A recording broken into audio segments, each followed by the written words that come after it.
If you had one shot or one opportunity to seize everything you ever wanted in one moment, would you capture it or just let it slip? Yo. His palms are sweaty, knees weak, arms are heavy. There's vomit on his sweater already. Mom's spaghetti, he's nervous, but on the surface he looks calm and ready to drop bombs. But he keeps on forgetting what he wrote down. The whole crowd goes so loud, he opens his mouth, but the words won't come out. He's choking how? Everybody's choking now. The clock's run out, time's up, over, loud. Snap back to reality. Oh, there goes gravity. Oh, there goes rabbit. He choke. He's so mad, but he won't give up. Daddies, he know he won't have it. He knows his whole back to these ropes. It don't matter, he's dope. He knows that, but he's broke. He's so stacked that he knows when he goes back to this mobile home, that's when it's back to the lab again, yo. This old rhapsody better go back to this moment and hope it don't pass him.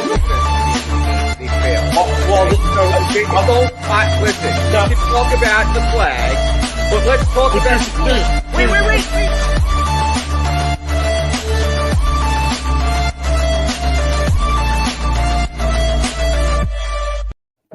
What is up, everybody? Welcome to Trending in the AM. I am your guest host today, Dylan Davis. You can find me on Twitter at DylanJD98, and co-hosting with me bright and early on this Wednesday morning is my guy, Kata. Check him out on Twitter at KataHot79. And of course, check us out and check Kata out on TikTok. And that is right, Phil. It's a youth movement today on Trending in the AM. We're taking over, and you guys are stuck with us this fine Wednesday morning. But we got a lot to talk about. Kata, obviously, you got the Phillies jersey on. I know you share some raw emotion and early criticism and skepticism when it comes to this Phillies team and free agency. I'm a little more patient, so it'll be an interesting conversation there. It's another day of Chris Bryant, Nick Castellanos, and Kyle Schwarber watch. Are they being lazy? Or is Dombrowski just working in silence, as one person said yesterday on social media? Also, the 76ers on a rough 3-game stretch, dropping 2 of their last 3 games. The honeymoon phase seems to be over in the James Harden era. So what is our assessment now? The bench obviously continues to be a problem, and the Sixers head to Cleveland tonight on Joel Embiid's birthday. So shout out to Joel Embiid. Happy birthday to the MVP. And whatever else we decided to get into today, because like I said, it's a youth movement today. Kata, what's going on? Dombrowski should be fired already. I don't believe this whole working in silence thing. I'll believe it when I see it, but they need to do something. I mean, there's so many big holes on this team right now. It's not like we're talking about, we need a bench piece like the Sixers do. We're talking about we need a starting left fielder, we need a starting center fielder, we need a third baseman. Like, it's more than just one position with this team. And I just don't see them spending the big money that they say they're going to.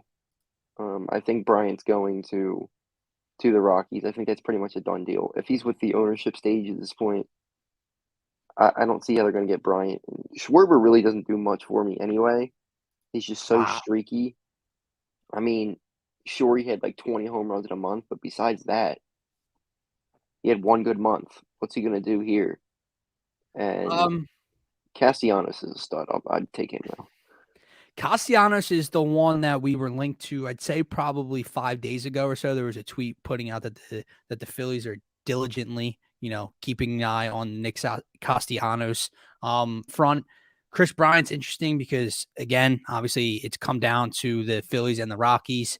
So it seems Jason Stark said it doesn't seem like Chris Bryant wants to be in Philly.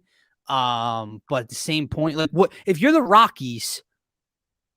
Why are you trying to sign Chris Bryant at the moment? You just traded Nolan Arenado and Trevor Story in recent history. So why now are you trying to go out and sign Chris Bryant to a 4 or 5 year $1 million deal? It doesn't make any sense to me. The Schwarber thing's interesting because we don't agree there. I think Schwarber brings a leadoff bat that they're missing right now. He's got a great eye. He is streaky. I'll give you that. But that could also just be a little bit of recency bias because of that long-ass home run streak he had last season. I think at Citizens Bank Park, he probably hits 35-plus bombs this year. A little bit of an overstatement there, but we'll see. My thing is, I hear you because they do have multiple positions of need right now. So even if they go out and let's say they sign Chris Bryant later today, okay, fantastic. Well, we're still missing 2 to 3 other fielders and bats. We are missing bench depth. We are missing starting pitching, right? So I feel you on that front, but it's too early to start the heavy criticism, in my opinion. Like I know it as a Philly fan, I see it all the time. I even do it myself where we want more. And obviously the Phillies need more, but this roster is not a finished product yet. So to me, you have to sit back, and I'm not stating that Dave Dombrowski is going to go out there and get one of these 3 names. I'm not stating that he's going to fill all these holes of need. Maybe he doesn't. And then we rip into him and we rip into Middleton for not spending, et cetera, in this organization. But right now, with all these names still out there, Freddie Freeman hasn't even signed anywhere yet. And I feel like that's the first domino. That's the first chip that's going to fall here in free agency. We can't just sit here and fire Dombrowski into the sun, get rid of him, sell the team Middleton, because you don't know what they're going to do. And in my mind, I don't know how to trust John Middleton, but he has to know that this offseason is incredibly important and that he has to open up his wallet. That's my only thinking here. Yeah, I think part of the problem here is everybody else in the division is spending big money, and they're going out and getting these guys. Like, I mean, we see what the Mets are doing right now. They're spending on everybody. And same thing with the Braves. The Phillies are sitting back and signing guys like Brad Hand and Jarius Familia, who are fine signings. But you need somebody who can hit so you can actually get to the bullpen with a lead. So let me ask you about those signings, because that's another piece of overreaction. And no, this isn't a Monday, so it's not overreaction Monday here on Trending in the AM, but I see a lot of freak out about the bullpen. And while, again, I understand, am I a fan of the Familia signing? Not really. Do I love Brad Hand? Not really, but I like it. I understand it, right? They also went out and got Corey Knebel before the lockout. And then who was the addition they brought in yesterday or 2 days ago? Dylan Maples. Yeah, they brought him. Yeah. So we'll see if he makes the roster, right? However, I see people complain. It's like they always just want more with this organization that hasn't showed you why you should want more. This bullpen has been a disaster for the last 3+ years, right? And specifically the last 2, they've been historically bad and blowing an historic amount of saves and leads. My problem is, so now you go, okay, upgrade the bullpen. Well, technically, they're upgrading the bullpen. They've signed 4 names to this bullpen. Sir Anthony Dominguez is coming back. It's a different shaped, it's a different looked bullpen. Still not good enough. Still complaining. Like I just don't get what the fan base wants. Am I saying Brad Hand's going to work out? No, but Brad Hand threw a 2.70 against teams not named the Philadelphia Phillies last year. Okay, Familia. Yeah. I forget who he had a rocky 2 seasons ago. He had a rocky finish, but with the Mets he was serviceable last year. And in this bullpen where we were at the bottom of the bottom, we were at our lowest low here with this bullpen. Every game it felt, oh God, here they come. Here comes another blown lead, right? It's a step in the right direction. Anybody different is a step in the right direction. Yeah, I mean, it is a different bullpen, but when you look at the guys that left and then the guys that they got back, it's almost just like a swap out. Like Hector Neris was pretty good. Ian Kennedy has ups and downs, just like Familia has. And who was it?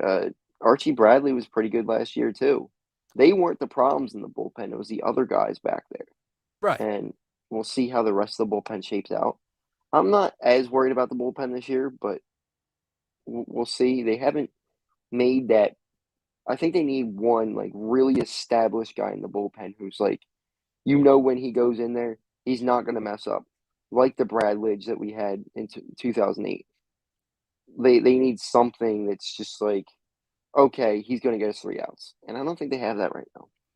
We'll see. My only thing is I'm a person of let me see it first. And but I mean this in the opposite way. Until I see Brad Hand or Familia or Knebel go out there and blow a 3-run lead in the 9th, it's better than what we had before. I wasn't the biggest hater of Hector Neris because I know they're out there. Archie Bradley, I love the signing at the time. He ended up being and then Ian Kennedy ended up kind of, who I loved at the deadline, kind of ended up being a little bit of a disaster problem in the 9th inning for the Phillies. So until I see them blow a lead, they're better in my book because they're different. And they they throw. That's another thing. The Phillies have a couple guys now that just have stuff. They throw hard, which is something you couldn't say a year or two ago about this bullpen because they had none of that. They had dudes that would come in the 9th inning and pump 92 at you. They had Jose Alvarado who threw 102 but couldn't find the plate. Right. That's the problem. And that's why Familia is to me. But we'll see. Brad Hand's another lefty, which, can relieve Alvarado of some of those late inning games he has to come into. So we'll see. My whole spiel about this isn't to argue over whether these bullpen pieces are major upgrades. They're not. I know that. No, they're not. It's the patience thing with me because this organization has given you no reason over the last decade or so to say, I want more. We deserve more. Well, not we do deserve more, but we need more, right? Well, until I see it to believe it, I'm not going to freak out. And until the roster is complete, I don't think you can freak out, right? Yeah. So here's the next thing I'll throw. So you already mentioned the 3 guys that, the tracker. Who are we watching? Schwarber, Castellanos, Chris Bryant. Why do you believe – so you're all in on Chris Bryant. Why him over the other 2 more than anything? I just think Chris Bryant is probably the best fielder out of the other 2. With the uncertainty of Bohm at third base, we know Chris Bryant can play third base. He's done it for years. I think he won a Gold Glove there one year. I would be perfectly fine with him being a third baseman here. And they definitely need something. That's my biggest thing is what are they going to do with third base and left field? I think Schwarber would be okay, but I think he's more of a DH at this point. And Castellanos can't field. We've seen that.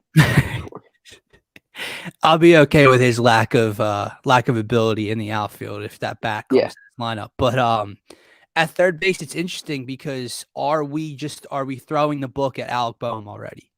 Is that a done, or are we done with Alec Boehm after the fall off, the drop off we saw midway to the end of last season?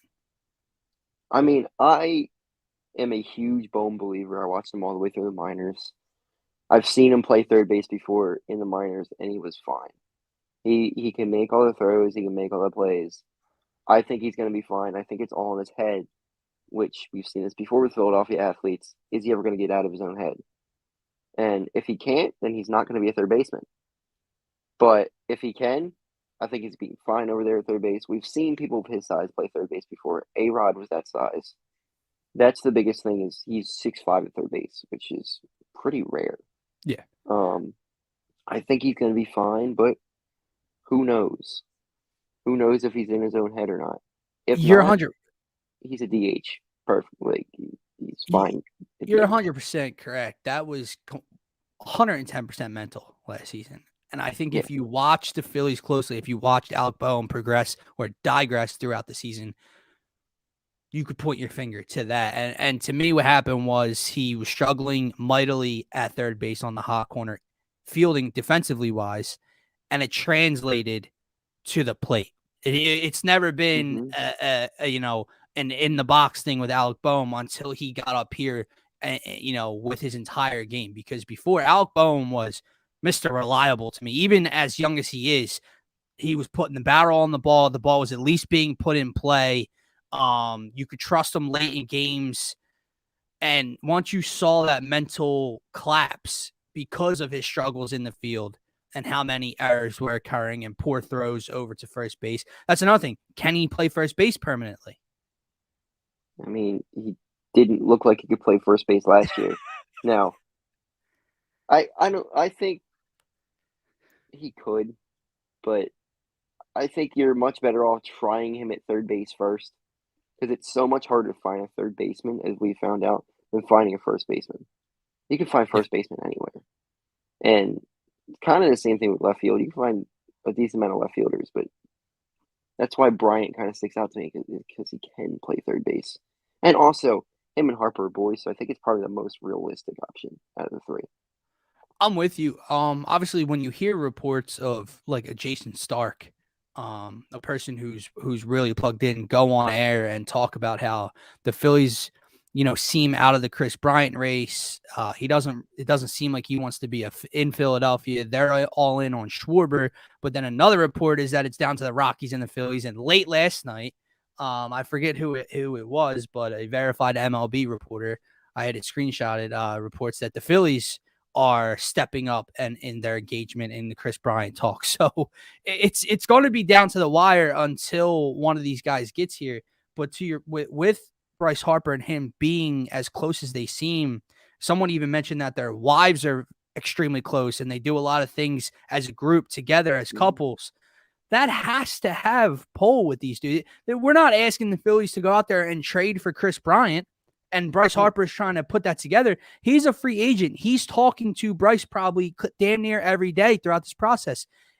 The MVP of the league, you would think, who has publicly stated he wants him or one of these three guys here, could have some pull. I have no idea why Chris Bryant would go to Colorado unless it was, unless their offer was a lot steeper pocket-wise than the Phillies. The only thing I could see with Colorado is if they bring back Story too. Right. You got Story and him on the left side of the infield. That's pretty good. You can build something. But right. I still don't see, if the Phillies are anywhere close money-wise to Bryant, to the Rockies, then I don't see why he would pick the Rockies over Philly. Because of the whole Harper thing. Like, if they've truly been best friends, I mean, at least me, if I'm a baseball player and my best friend was playing on the Phillies and they come anywhere close, like, what's the difference in $10 million for a guy like that? Nothing. Not to mention, have you seen Chris Bryant's numbers in Citizens Bank Park? Uh-huh. Now, obviously, in Coors Field, that ball is going to fly as well, so that's another thing. Yeah. But Citizens Bank Park, he rakes here throughout his career. He knows that. So how, even if he signed a 3-year deal with the Phillies to maybe up his stock, I know normally you do that with a 1 or a 2-year deal with an opt-out, but like if you sign a lower year contract with the Phillies, you build back your stock, and then when you hit the market again, maybe you can find a long-term home there. I don't know. My thing is the Phillies, although not making the playoffs for the last decade, with the MVP of the league, with a Cy Young runner-up, with the best catcher in baseball, that has to pull weight, and you can tell that they're right on the brink of getting to the postseason, and that's all these guys can ask for as of right now. My last thing with the Phillies before we move on, because there's an interesting comment in the comment section that I want to get to bring the Sixers up. But my last thing with the Phillies, I'm going to give in to the criticism a little bit. It's not criticism, it's confusion. Because while I'm going to wait and see how the roster plays out before I judge and criticize to a full extent, at the end of the day, I'm just confused at the direction they're trying to go. I said this the other day to Mark Farzetta. This organization has a severely depleted farm system. We know that. That's been the case for multiple years now. They spend money, but not enough to be contenders. Like everyone has this idea that they don't spend. No, they don't go. He won't go over the luxury tax. They spend. I remember 2 off seasons ago, they were number 2 or 3. They had spent the number 2 or 3 most money that off season in the entire MLB. They spend, but not enough to push you over the hump. Basically, they're viable. They're always in the division hunt. They're in the playoff race until they drop off the last 2 weeks. But to me, you don't compete to be viable. You don't spend to be viable when you go out and sign the MVP of the league to $330 million. When you extend the best catcher in baseball to a 5 or 6 year deal. When you have this Cy Young runner-up in Zach Wheeler that you signed to a 5-year deal 2-3 years ago. I don't understand where they're trying to go. They're stuck in this flood. They can't rebuild because they had no farm system and assets to rebuild, right? They can't trade for any key piece because they have no young assets to trade for a key piece, right? Matt Chapman's off the board now. Apparently no players from the active opening day roster of Toronto is being sent there. What's that tell you, Kata? Young farm system pieces. Yeah. Phillies don't have that, right? I have no idea what Middleton's trying to do. Obviously, you can't point the finger at Dombrowski. He just got here 30 seconds ago, but he's here to spend that money that Middleton is going to put out, and they have to find a way to do so because, dude, I'm not asking for a World Series championship. I'm not so naive to think after not making the playoffs for a decade, they can go and just fall into contender. You can make the playoffs. Mm-hmm. I mean, for the last 2 seasons, you were this close to winning your division over the Mets. Obviously, now the Mets bring in shares and they bring in more pieces, so that they're more, heavy loaded now than they even were a year ago. But to me, until I see it, the Mets are always going to Met, right? The Nationals, since their World Series, have dropped off. Obviously, we know Miami gives us a tough time, but they're not contenders or winning this division. And the Braves, who won the World Series last year, are losing their leader and arguably their best player in Freddie Freeman, obviously bringing in Matt Olson, but we'll see. So to me, you've been right there. There's no reason to not add a Nick Castellanos, Chris Bryant, Kyle Schwarber type of bat, add a few more pieces and say, hey, let's win the effing NL East. I don't know what they're doing. Well, and you touched on it a little bit. The biggest problem with the Phillies over the last few years is they can't develop talent. You look at any team that goes out and wins a World Series, it's because they develop talent. Atlanta developed Freddie Freeman. What have we got? The problem is they jerk guys around like Nick Maton and Luke Williams and even Matt Vierling at the end of last year. He should have been starting every day when he was on that tear. And he should have a starting spot this year.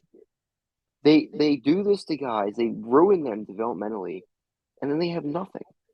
I mean, you look at this roster right now, not many of these players have been developed by them. I mean, maybe Aaron Nola, who has been up and down his whole career.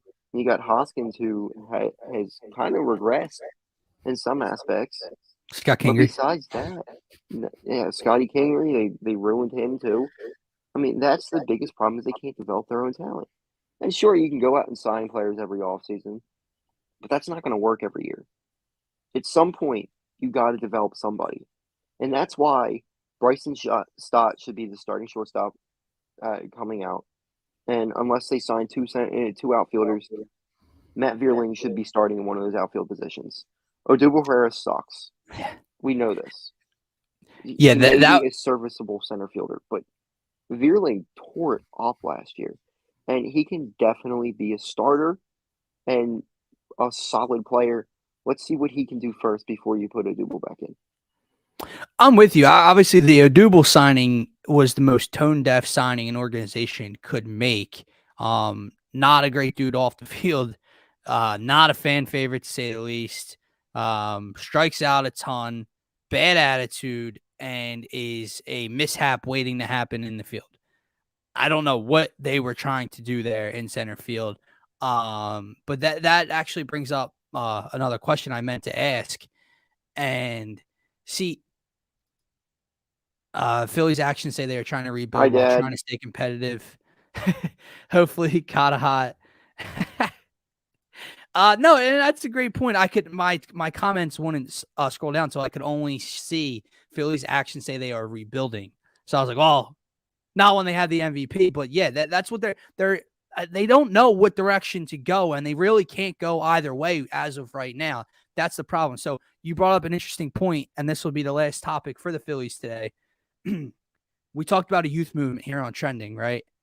Mm-hmm. And we talk about the young pieces that the Phillies do have. Bryson Stott, who could be starting this year. Obviously, Alec Boehm, they're trying to revamp. Matt Vierling's a young piece. And people say all the time, well, they got to invest in center field. Well, they tried. They drafted Mickey Moniak and Adam Hazley very highly in previous drafts. They haven't worked out. Now, you would know better than I. Is that a developmental issue, or were those just not the picks that should have been made? I think Moniak was kind of everybody's pick, but Hazley, I don't know about the Hazley pick. Well, Hazley was a solid hitter out of college. You just got to I think it's definitely a developmental thing. When you draft that many outfielders in a row, and none of them turn out to be anything, that's a problem. Like, it's Right. one thing if Moniak came in and he wasn't what we thought he was going to be. Like, he was just a okay center fielder. He's not even that. He's not even a he's not even an MLB player right now. And the same thing with Adam Hazley. Now, I know there's some mental stuff out there. I'm not sure what the extent of that is. Um, Adam Hazley, I haven't completely given up on yet because he does have a solid left-handed bat. We'll see. Maybe he winds up being something, but who? It's just they can't develop anything, and it's not just the outfield. They haven't developed anything in the infield either. No, I mean, I'm with you. besides Hoskins, maybe Maybe that's like it's a tough that's maybe. it. But so my question here between the youth and trying to win, because like he said, like Brian said, they're in the middle. They're trying to contend while trying to rebuild and revamp a little bit, so they don't know where to go. That's the issue, right? Let's say they go out and sign Chris Bryant or Nick Castellanos or Kyle Schwarber, right? Add him to Bryce Harper and the best catcher in baseball, and Gene Segura and Alec Boehm and Reese Hoskins. You have some pieces here. The lineup doesn't look half bad then, right? So you're trying to make a push for your division. So how do you balance, if you're the Phillies, that youth movement with a Bryson Stott, with a Matt Vierling, with an Alec Boehm, compared to the vets, but the vets that are struggling? Didi Gregorius is the biggest name out there. You said earlier you got ratioed on a Didi Gregorius tweet. No idea Yep. how, because point to the person that's defending Didi Gregorius over the last year or two, and we can have a discussion, because I don't they don't see what the rest of us are seeing. So how do you balance that between, if Bryson Stott very well may be the better player than Didi Yeah. Gregorius right now, but he's inexperienced, he's young, and he's making his major league debut. Matt Vierling, like you said, had a nice hot streak up here in Philly last year. Very young, inexperienced. How do you balance trying to make a push to win while bringing up some youth movement? That's definitely a problem. But like when you see a guy like Gregorius struggling that badly, they just play Stott. Just play Stott. If he is that worse, I doubt he will be. Even Nick Maton was better than Gregorius last year, and for some reason they decided let's go with Gregorius again. It was, and they wound up playing Ronald Torreyes a lot, who he's fine, but I think you have star potential there with Stott that you need to explore. He's not going to become a superstar in AAA. He just won't. So you gotta challenge him a little bit and go for it. Well, I don't know I don't know. what the name is, but A, it's in my basement, a little chilly. B, this is a baseball cap, not a winter Oh, knit cool. hat. Yeah. Not wearing it to stay warm, like Kata said. You got to wear it to look cool, right?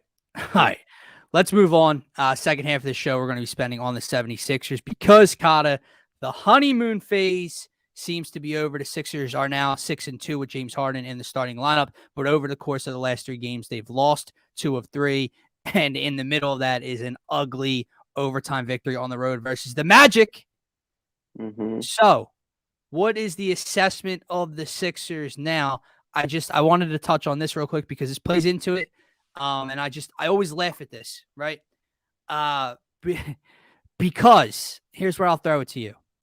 Doc's been far from perfect. Doc can be somewhat of an asshat. Obviously with his earlier comments about, would you ask Pop that question? Now seemingly, I would. not throwing the MVP under the bus, but you probably don't state that Joel asked to come out because he was tired. You probably just say, oh, we were looking to do something different. Throwing his players under the bus from time to time. How not calling a timeout with 10 seconds left against the Nuggets down 3. Obviously the last play in regulation against the Magic was a little bit of a head scratcher. So far from perfect, right? And I'm not his biggest fan. I'm not a Doc supporter over here.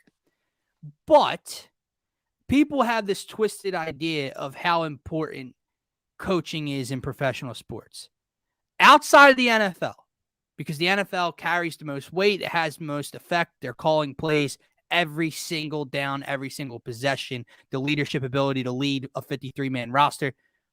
Coaching in the NFL for sure matters. But in the NBA, it doesn't pull as much weight as you guys think, man. Like, put it simply, if Joel Embiid and James Harden are hitting shots against the Nets and the Magic, those games look differently. Doc looks better, doesn't he? If they're simply just hitting open shots. If the Sixers bench on Monday night doesn't get blown out of the city, and what are you going to say? Are you going to blame Doc for the bench? How are you going to blame Doc? He has no one else to go to. So if they don't get blown out of the city, if Danny Green doesn't shoot 0 for 5, if DeAndre Jordan doesn't continue to struggle in limited minutes, if George Niang doesn't shoot 2 of 10 or 2 of 12 from the field, Doc doesn't look so bad. So that's what I want to throw at first. Doc, he's an issue. I'm not his biggest supporter, but coaching in the NHL and the MLB and in the NBA, people think it has way more weight than it holds. Oh yeah, and he got none of the credit when they were dominating teams without. Right. When they were the 3 another seed superstar without a in max there. contract player on the floor, playing shorthanded every night, was anyone praising Doc Rivers? No, they weren't. No. The second, when they were 5-0 with James Harden, was everyone praising Doc Rivers? No, they were praising James Harden and Tyrese Maxey and Joel Embiid. They lose a game, Doc effed it up. And you know, it's interesting because players can call timeouts too. And if I was George Niang there, after you miss that shot and you get the rebound back, you call a timeout there, and you got 3 seconds to reset.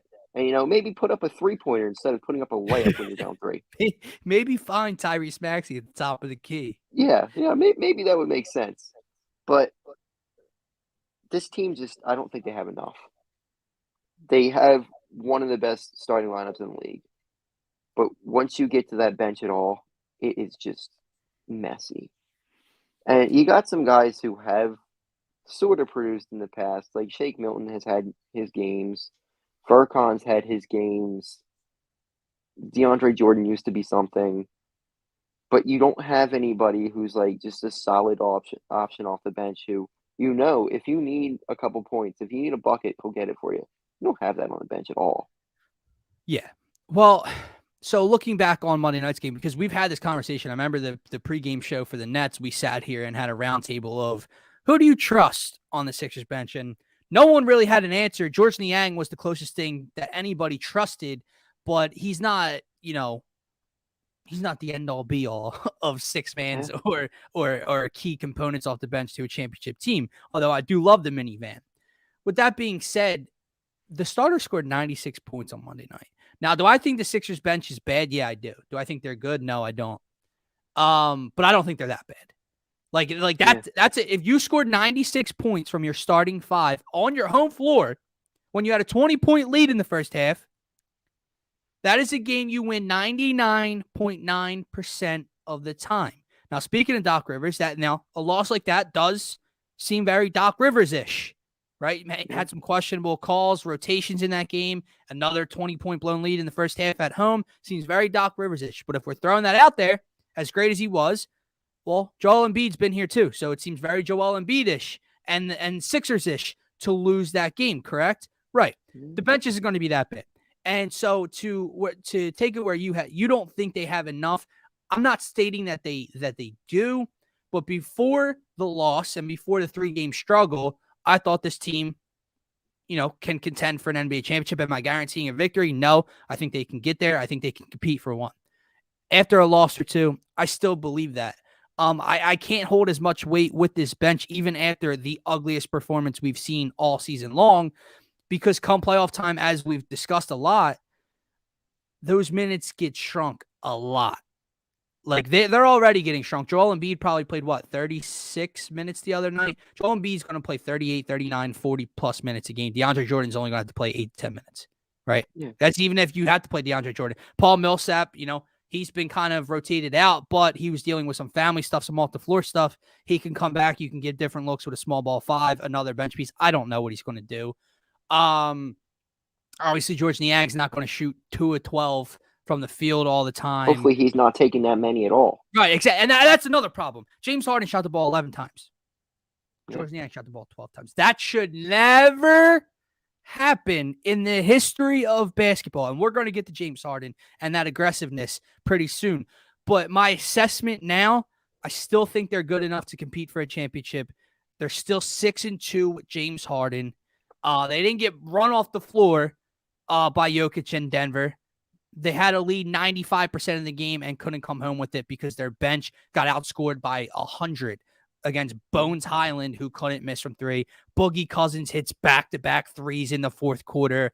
Just stop it. I'm sitting behind that basket just watching everything go in on Monday night. Like, oh, dear God, here we go.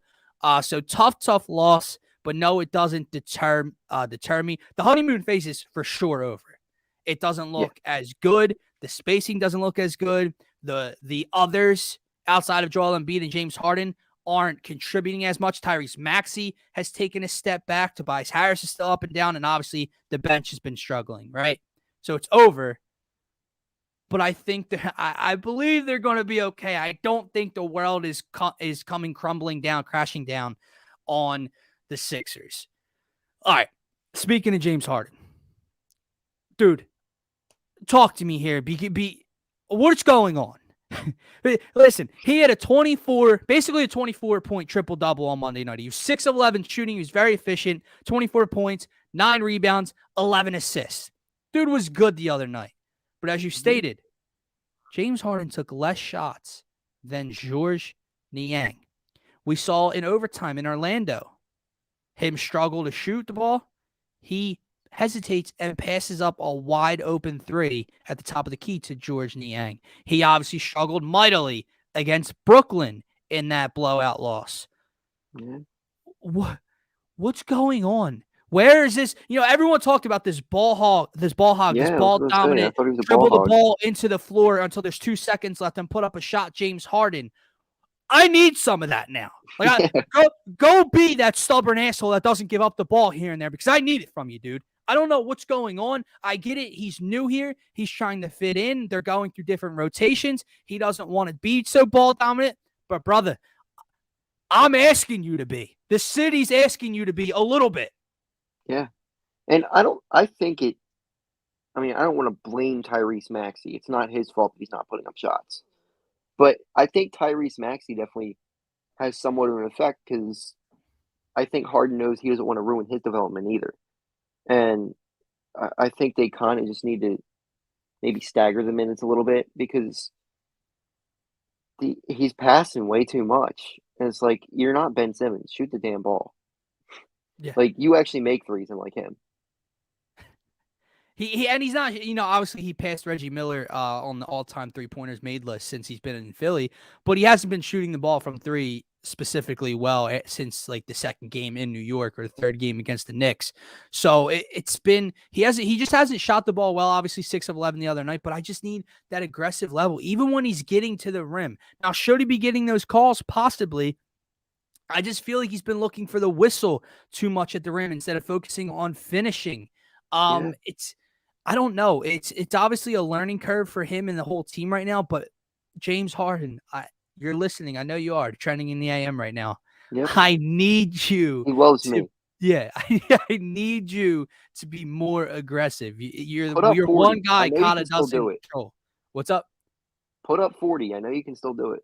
100% he can still do it. Like that's what's getting so twisted. This narrative, man, over these last 3 bad games is somehow he's washed and he's not the same player or scorer he used to be.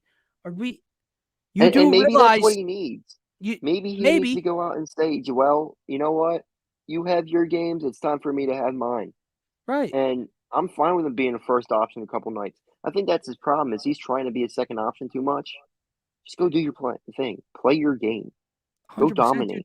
There's been a lot of times, and especially on Monday, watching it there live, where not only is he passing up looks, he's giving the ball up with like 3 or 4 seconds on the shot clock, putting lesser talented players and scorers in horrible positions at times. Yeah. George Niang's getting the ball on the dribble with 4.5 seconds on the shot clock. That possession ain't ending well. Hate to break it to you. So I just need him to be more aggressive, and the whole Wash thing and the Joel thing, they can do it together. I see, because the first 4 games he was here, when Joel was averaging 33 with him on the floor, pretty sure James was averaging like 27.5 with basically a triple-double. So whatever, I know that the competition level was a little lower, but they also kicked the shit out of the Bulls. They came back down 20 against the Cavs, and Harden scored 25. I know it's in there. And maybe that's just it, Kata. Maybe, just saying, guys, players go through cold streaks. Players don't shoot the ball well every night. So that's the thing. It's only been 3 games of struggle. And we're cowering. We're like, oh my God, no, it's not going to happen now. He shot the ball poorly against the Nets. He shot the ball poorly against the Magic in Orlando.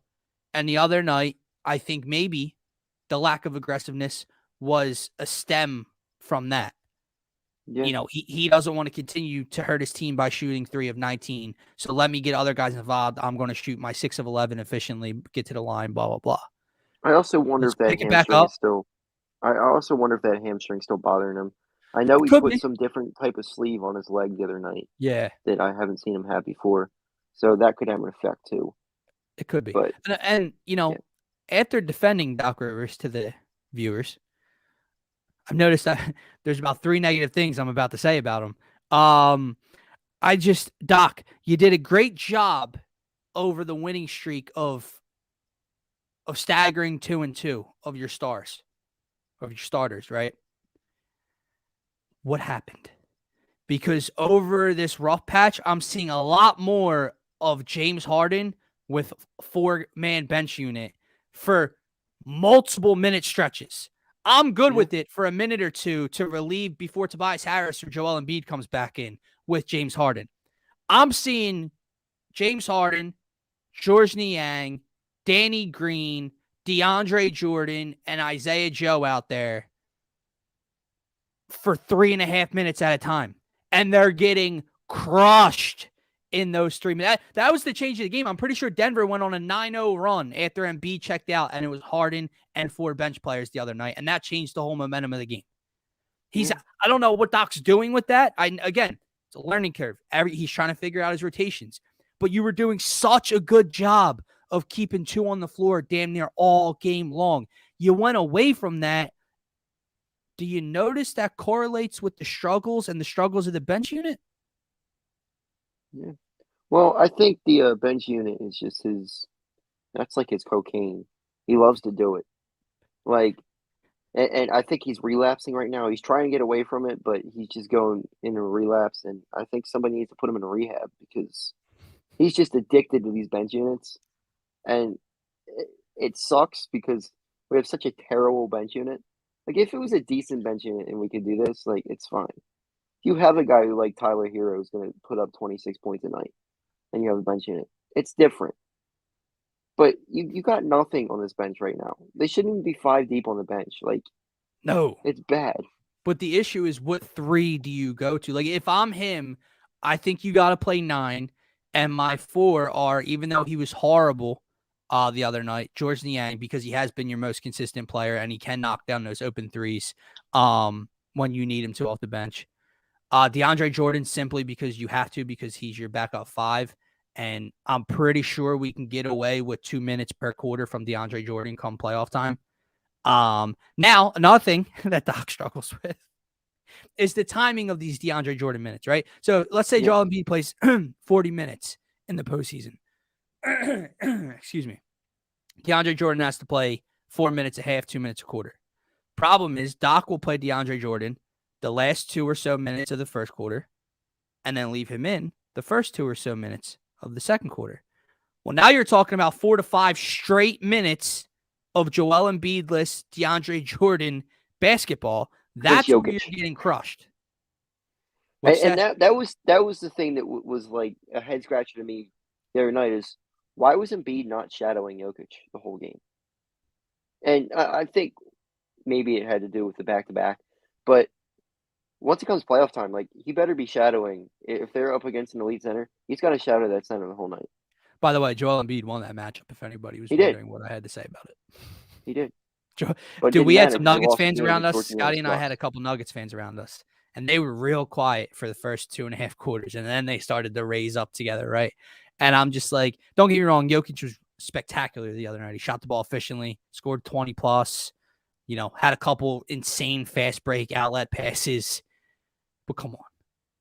Like, just like, I'm not one of those guys that wants to compare the two because they do play different styles of ball. They're both great. You know, he's the reigning MVP. If Joel wins it this year, 2 centers win it back-to-back in this day and age of basketball. Awesome stuff. Joel Embiid, by far. I don't care that Denver, and I loved seeing, like, yesterday, because Denver won the game, how Jokic, is the better player or whatever. Oh, well, and Jokic has got worse players around him, even though they produced a lot better than yeah, 100%. But at the end of the day, Bones Highland did score 21. Boogie knocked That's down what I'm 2 talking about. threes. Like, right. They were all saying about, oh, well, Embiid's got Harden, so he shouldn't be MVP. Yet their players produced better than ours. Right. Even though like ours Bones are Highland only supposedly better. scored 3 less points than James Harden did. Yeah. On Well, better and shooting. when you leave him wide open, yeah. I think there was like 3 straight times they just left him wide open. I'm like, just cover him. All right. Let's get to this topic that we brought up before the show, and it'll be interesting to see what we have to say about this and if we agree or not. So one talking point before or as the trade was being made was, do you move Tyrese Maxey to the bench unit so he can have his own unit? Again, I don't want to overreact too much because I'm a person that's saying it's only been 3 rough games. Stop losing hope because of 3 rough games in a small sample size. But after Tyrese Maxey seemed to blossom in the first 3 or 4 games next to Joel Embiid and James Harden, averaging over 25 a game, he's dropped off. Now, he had 19 the other night. He didn't look bad the other night. But he's just not producing at the same level. The energy doesn't look there. He's not as effective off ball. Obviously, he shrunk against Brooklyn in the big game, as did everybody. He didn't play well against Orlando. And then the other night, like I said, 19, but it was like a weird, quiet kind of 19. Yeah. Do you think about moving Tyrese to the bench? Absolutely. Not just for him, for the team as a whole, because this bench needs scoring. Well, and this is the time that you can try this kind of stuff. Right, exactly. That's my point. Do you just try it? Just try you try it for a few games. If it works, it works. If it doesn't, go back to what you were doing. And I don't know if he would start shooting guard at that point. I mean, what, Danny Green maybe? I don't know. Maybe Shake. That's your problem right now is what else are you going to put in the starting lineup? And that may would have to be Danny. I guess it would have to be Danny, but oh. No, I'm with you, but I think it's worth a try. And I would sit Tyrese down, and I would sit, the start. This is not a demotion. No, this is actually to get Tyrese going a little bit more. Right. Get you going, and this to get the team going, and just to see how it works. Because, like you said, I'm not sitting here, cowering down. Oh God, we got to make a drastic change because it hasn't worked for 3 games, right? But you can't try it come playoff time. Exactly. You have 15 games left. I'm not saying try it for 15 games. I'm saying do it for 2 games. Yeah. If it works, maybe you're on to something. Oh my goodness. The Phillies just signed Kyle Schwarber. No, you're lying. They are progressing towards Kyle Schwarber from Rosenthal. So that. Wow. That's interesting. 22 seconds ago. You got that right up there, bro. I saw the notification pop up right in front of me on Twitter. I'm like, oh. Okay. Uh-oh. Well, I'm sorry, Dombrowski. Why? I love it. I'm fine with it. You're fine with it. I love it. Now, let me ask you something. Now, I know we're on a Sixers kick right here before we wrap up the show, but if Schwarber's the first move, can they make another move? I'm not sure where they're I don't know what the price tag comes on Schwarber, especially with the universal DH being in the NL now. I don't think Schwarber gets anywhere near as much as Bryant would. So I think they could still make another signing, but is Middleton going to? I don't know. That's my worry. Is what else is Middleton gonna spend? I mean, there's no reason they shouldn't be spending at least close to what the Mets are doing. Yeah. Well, they're in your division, and the Mets, I think they're at over $100 million more than us right now. I think they're at $290 million or close to that, and the Phillies are at like $170. So the Phillies still have more room to spend if they want to. I think Bryant would be – I don't think Castellanos would make sense since you already got Schwarber. Bryant would make sense because he can play third. Are they going to do that? I think signing Schwarber is almost giving up on Bryant, but that's just me. We'll see. It's going to be interesting. Let's see if they can bring home Kyle Schwarber today.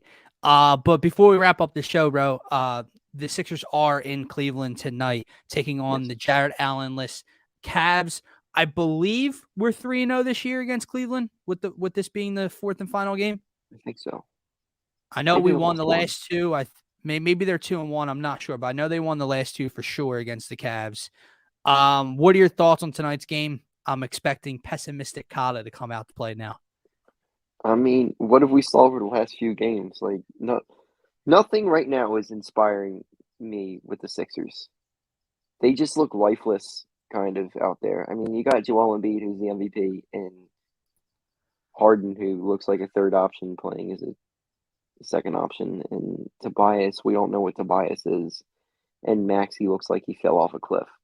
So I hope there's going to be – I thought the Magic game was going to be that game that just sparked them, kind of like how Kyrie dropped 60 against them last night, but we barely beat them.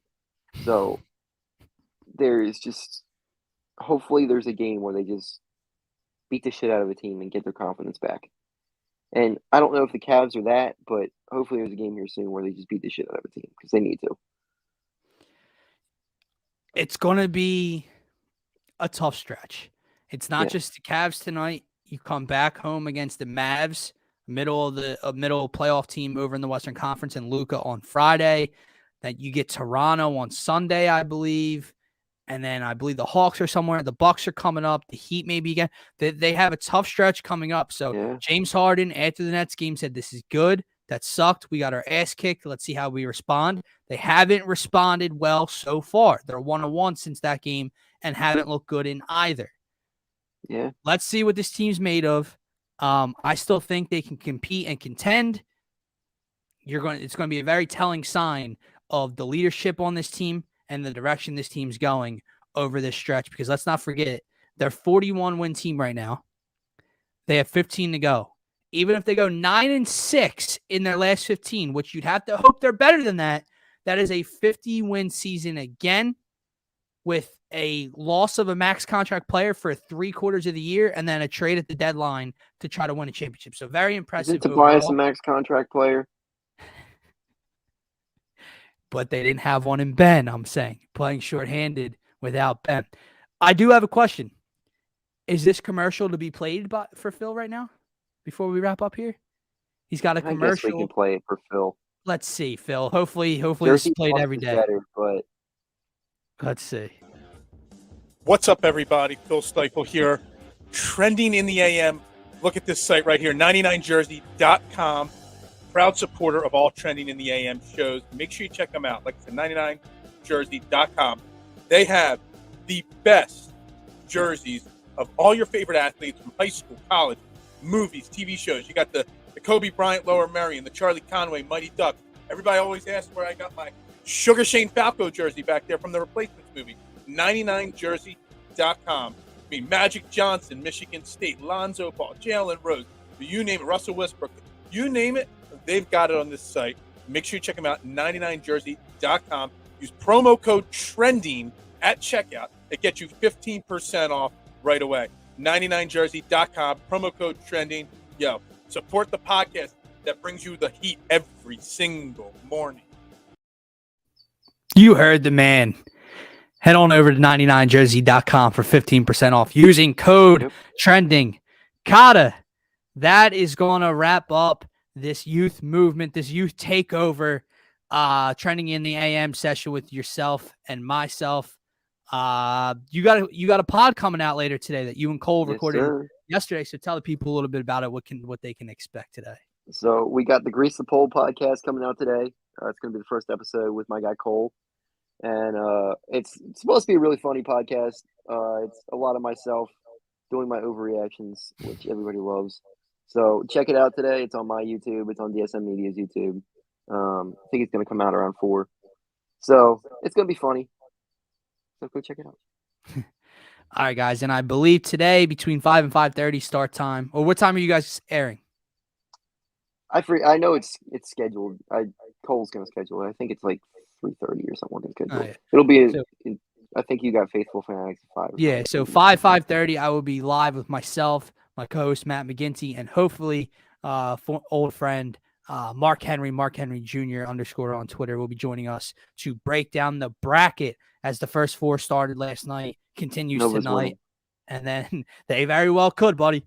And then the tournament obviously starts tomorrow at 12:15, which I cannot wait for myself, for Kata, for DSM Media. Have a great day, everybody. Look, if you had